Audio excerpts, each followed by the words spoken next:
जय हो माई ऑपरेटर जी पे कृपा बनैले रहो।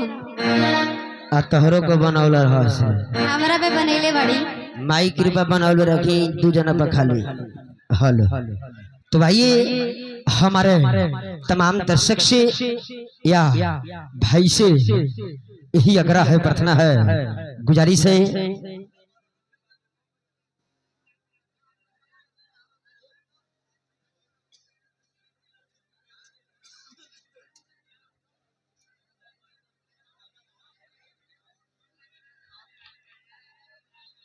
हेलो आज देखिए शानदार पुरस्कार है, श्री श्री 108 है बाबा टीनाराम जी की तरफ से शानदार है, उनके ड्राइवर रोशन जी की तरफ से यानी बाबा टीनाराम जी की तरफ से शानदार है। 101 रुपया का पुरस्कार है। कंपनी बार बार नमन करती है और सलाम करती है। तो आइए बड़े साहब है, अब आपको हमारी कंपनी लेकर चलती है, शानदार है।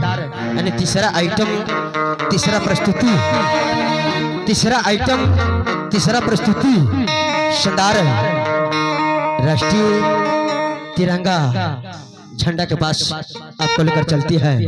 तो आइए श्रीमान, जो झंडा है, बड़े साहब, बड़े मेहमान, बड़े साहब, जो झंडा है हमारा देश का शान है और अभिमान है। तो आइए श्रीमान, कहा गया है कि हम अपने आजादी को हरगिज मिटा नहीं सकते, हम अपने आजादी को हरगिज आज मिटा नहीं सकते। सर कटा सकते हैं वतन के लिए, लेकिन सर झुका नहीं सकते।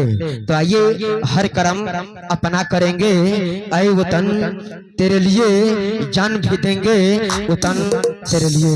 तो आइए देशभक्ति गीत चलू चलू।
है